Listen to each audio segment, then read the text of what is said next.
بھائی اس آسان خدمت سینٹر نے عوام کے لیے جو آسانی کر دی ہے نا، آپ لوگوں کی سوچ ہے۔ اسلام آباد والوں آپ کے لیے ایک اور خوشخبری، بھائی آپ کا جو پرائم منسٹر شہباز شریف ہے نا، یہ بندہ رک ہی نہیں رہا۔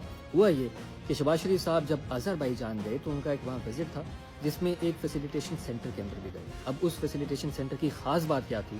خاص بات یہ تھی کہ ایک بلڈنگ کے اندر جتنے بھی فار ایگزامپل پبلک سروس سے ڈیل کرنے والے ادارے ہیں، وہ ایک سینٹر، مطلب جو فیسیلیٹیشن سینٹر ہوتا ہے ایک بلڈنگ کے اندر، وہ سارے تھے۔ اچھا، جب پرائم منسٹر نے یہ چیز آذربائیجان میں دیکھی نا، تو پرائم منسٹر نے کہا کہ بھائی یہ چیز اگر آذربائیجان میں تو پاکستان میں کیوں نہیں ہے؟ پاکستان میں بھی ہونا چاہیے۔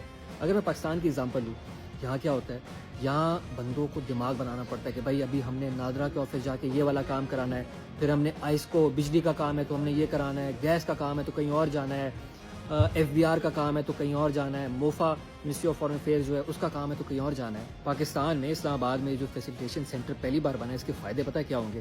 فائدے یہ ہوں گے کہ آپ کے جتنے بھی کام ہیں ان تمام اداروں سے ریلیٹڈ ایک ہی بلڈنگ میں منٹوں میں ہو جائیں گے۔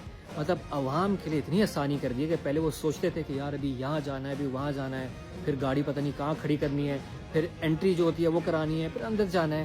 سارے کام آسانی سے ایک بلڈنگ کے اندر۔ اب حیرت کی بات یہ جو پورا فیسیلیٹیشن سینٹر ہے، جو کہ ایک آذربائیجان والی کانسیپٹ پہ بنا ہوا ہے، یہ صرف 90 ڈیز کے اندر بنا ہے۔ بھائی شہباز سپیڈ چیک کرو۔ فیوچر میں اسلام آباد کے جتنے بھی پبلک سروس سے ڈیل کرنے والے ادارے ہیں، وہ تمام ادارے اس ایک بلڈنگ کے اندر ہوں گے۔ مطلب جس کو جو مسئلہ ہوگا اس نے صرف اس بلڈنگ میں آنا ہے اور اس کے سارے کام منٹوں میں ہو جائیں گے۔ ہم نے کچھ ایسے بھی سیاستدان دیکھے تھے جو صرف بڑی بڑی باتیں کرتے تھے کہ میں یہ کر دوں گا، میں وہ کر دوں گا، 350 ڈیم دے دوں گا، 1 کروڑ نوکریاں دے دوں گا، کتنے لاکھ گھر ہوں گے۔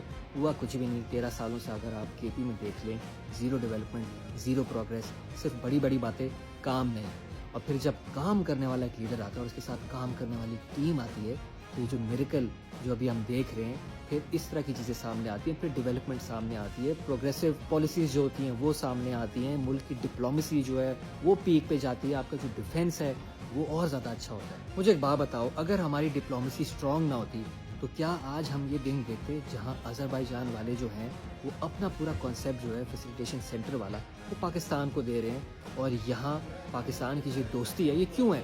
کیونکہ جس طریقے سے شہباز شریف نے جا کے وہاں ڈپلومیسی کی ہے، صرف آذربائیجان میں نہیں، پوری دنیا میں، پوری دنیا جو ہے وہ بھائی شہباز شریف کی فین ہو گئی ہے۔ جتنا پوٹینشیل اس ملک میں نا ترقی کرنے کا، بھائی آپ لوگوں کی سوچ ہے۔ انشاءاللہ یہ قوم جو ہے، یہ ملک جو ہے، یہ عظیم ملک بن کے ہی رہے گا۔ تو بھئی ہمارا جو پرائم منسٹر ہے، پرائم منسٹر شہباز شریف، یہ بندہ رک نہیں رہا۔ پاکستان ہمیشہ زندہ باد۔